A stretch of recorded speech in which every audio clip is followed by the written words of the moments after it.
ہاں جی، کبھی بھی اس طرح حرف ہو کہ واؤ ہو اور اس کے ساتھ حمزہ ہو، ٹھیک ہے، واؤ اور حمزہ دونوں اکٹھے آ جائیں تو اس کے اوپر اگر آ جائے اس طرح کی جزم تو پھر ہم نے کیا کرنا ہوتا ہے کہ یہ دیکھنا ہے کہ جزم دونوں کے اوپر، ان دونوں میں سے کس کے اوپر لگانی ہے۔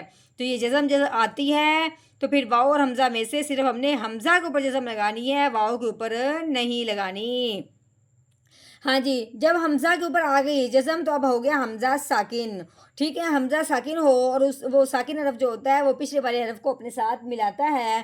اب ہم نے کیا کرنا ہے، اس میم کو اس حمزہ ساکن کے ساتھ ملانا ہے، ٹھیک ہے۔ ہاں جی، جب بھی اس طرح کا حمزہ ہو وہ پچھلے والے حرف حمزہ کے ساتھ ملے تو اس کو لمبا نہیں کرتے، اس کو نرمی سے نہیں پڑھتے بلکہ اس کو جھٹکے سے ادا کرتے ہیں۔ حمزہ والا جو حرف ہوتا ہے اس کو کیسے پڑھتے ہیں؟ جھٹکا لگاتے ہوئے۔ تو کیسے پڑھیں گے؟ میم حمزہ پیش مو، کیسے پڑھیں گے؟ میم حمزہ پیش مو، اس طرح ہم نے کیا کرنا ہے؟ جھٹکا لگانا ہے، نرمی سے لمبا کر کے ہرگز نہیں پڑھنا۔ نحمده ونصلي على رسوله الكريم اما بعد فاعوذ بالله من الشیطان الرجیم بسم اللہ الرحمن الرحیم۔ السلام علیکم ورحمۃ اللہ وبرکاتہ۔ امید ہے آپ سب خیریت سے ہوں گے، انشاءاللہ جہاں ہوں گے ایمان اور صحت کی نعمت سے مالا مال ہوں گے۔ ہاں جی، تو آغاز کرتے ہیں ہم اپنے آج کے سبق کا دعاؤں کے ساتھ، تو چلیے شروع کرتے ہیں۔ اللهم صل على سيدنا ومولانا محمد وعلى آل سيدنا ومولانا محمد وبارك وسلم۔ رب اشرح لي صدري ويسر لي أمري واحلل عقدة من لساني يفقهوا قولي۔ رب زدنا علما، رب زدنا علما، رب زدنا علما۔ اعوذ باللہ من الشیطان الرجیم، بسم اللہ الرحمن الرحیم۔ ہاں جی، یہ نیچے جو نقطہ لگا ہوا ہے یہ با کا نقطہ ہے، اس کے ساتھ یہ جو الف لگا ہوا ہے اس کو اب ہم نے نہیں پڑھنا، ٹھیک ہے۔ با ہے، با کے نیچے کیا لگی ہوئی ہے؟ زیر لگی ہوئی ہے۔ آگے دیکھتے ہیں، آگے یہ لام ہے، لام کے اوپر جو دال نما بنی ہوئی ہے اس کو کہتے ہیں جزم۔ یہ جزم جس حرف کے اوپر آتی ہے اس حرف کو ساکن کہتے ہیں۔ اب یہ جزم آئی ہے لام کے اوپر، اس کا نام ہو گیا لام ساکن۔ ساکن حرف جو ہوتا ہے وہ پچھلے والے حرف کو اپنے ساتھ ملاتا ہے۔ اب ہم نے کیا کرنا ہے؟ با کو اس لام کے ساتھ ملانا ہے، کیوں؟ اس جزم کی وجہ سے۔ تو کیسے پڑھیں گے؟ بالام زیر بل، ٹھیک ہے۔ ہاں جی، آگے یہ میم، میم کے اوپر لگی ہوئی ہے پیش، آگے واؤ، واؤ کے اوپر لگی ہوئی حمزہ، اس کے اوپر لگی ہوئی جزم۔ ہاں جی، اب ہم نے دیکھنے میں تو یوں لگ رہا ہے جیسے یہ جزم کو ہم نے واؤ کے ساتھ ملانا ہے، لیکن نہیں، ہم نے اس جزم کو کس کے اوپر لگانا ہے؟ حمزہ کے اوپر لگانا ہے، ٹھیک ہے۔ اگر کہیں بھی واؤ اور حمزہ اس طرح اکٹھے ہو جائیں اور جزم آ جائے تو پھر ہم نے جزم حمزہ کے اوپر لگانی ہوتی ہے، واؤ کے اوپر نہیں۔ حمزہ کے اوپر جب لگائیں گے تو حمزہ ساکن ہو جائے گا، ساکن حرف جو ہوتا ہے وہ پچھلے والے کو اپنے ساتھ ملاتا ہے۔ اب ہم نے میم کو حمزہ کے ساتھ ملانا ہے اس جزم کی وجہ سے۔ حمزہ حرف جہاں بھی ہوتا ہے وہاں حرف نہ تو نرمی سے پڑھا جاتا ہے نہ تو وہ لمبا ہوتا ہے، بلکہ وہ جھٹکے سے ادا ہوتا ہے۔ تو کیسے پڑھیں گے؟ میم حمزہ پیش مو بالمو، اس طرح ہم نے جھٹکا لگا دینا ہے۔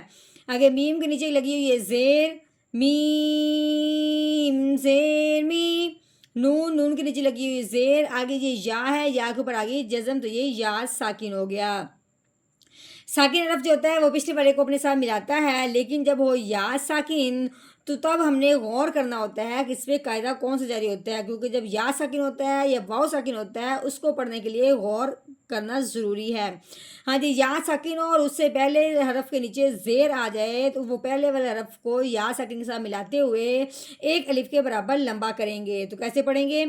نون یا زیر نی بالمؤمنی۔ ہاں جی، آگے نون ہے، نون کے اوپر لگی ہوئی زبر، نون زبرنا بالمؤمنین، ہاں جی آگے دیکھیں، یہ شین، شین کے اوپر لگی ہوئی پیش، آگے یہ ہاں، ہاں کے اوپر لگی ہوئی پیش، یعنی کہ بتانے کا مطلب یہ ہے کہ ان دونوں کے اوپر پیش ہے تو یہ آپس میں نہیں ملیں گے، ٹھیک ہے، نہ تو کوئی جزم ہے اس طرح کی، نہ کوئی شادہ تین دندوں والی، ٹھیک ہے، شین پیشو، ہاں جی آگے ہاں، ہاں کے اوپر لگی ہوئی پیش، آگے واؤ کے اوپر جزم، تو ہو گیا واؤ ساکن۔ اب ہم نے کیا کہا تھا کہ یا ساکن ہو یا واؤ ساکن ہو تو اس کو پڑھنے کے لیے قاعدہ ذہن میں رکھنا ضروری ہے کہ اس پہ کون سا قاعدہ جاری ہوگا۔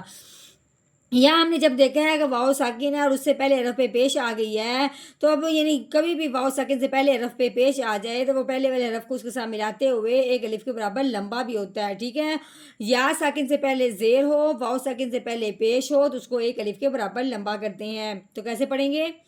ہا واؤ پیش ہو، شو ہو، ہاں جی آگے دال، دال کے اوپر لگی ہوئی ہے تنوین، یعنی کہ دو پیش ہیں، دو زبر ہوں، دو زیر ہوں یا دو پیش ہوں، اس کو تنوین کہتے ہیں۔ تنوین والا حرف کس طریقے سے پڑھیں گے؟ دال دو پیش دن، شہودن، ہاں جی اب ہم نے کرنا ہے یہاں پہ وقف، تو وقف کی صورت میں آخر والے حرف کو کر دیتے ہیں ساکن، جس طرح یہ جزم آنے کی وجہ سے حرف ہو جاتا ہے ساکن۔ ہاں جی ساکن حرف کون سا ہوگا؟ دال ہوگا، ٹھیک ہے، وقف کی وجہ سے یہ ساکن ہو رہا ہے، ٹھیک ہے، ہاں جی دال جب ساکن ہوتا ہے، یہ دال کے اوپر جب یہ جسم آتی ہے اس دال کو ہلا کے پڑھتے ہیں، کیوں؟ کیونکہ دال حروف کلکلہ میں سے ہے، حروف کلکلہ کے اوپر جب یہ جزم آ جائے، حروف کلکلہ جب وقف کی صورت میں ساکن ہو جاتا ہے تو اس کو ہلا کے پڑھتے ہیں، تو کیسے پڑھیں گے؟ آگے وقف شہود، شہود، ہاں جی اب ہم نے مکمل آیت کا کر لیا ہے توڑ اتنا، اب ہم نے کرنا ہے جوڑ، وہ بھی روانگی کے ساتھ، تو کیسے پڑھیں گے؟ اعوذ باللہ من الشیطان الرجیم، سورۃ البروج مکیہ، بسم اللہ الرحمن الرحیم،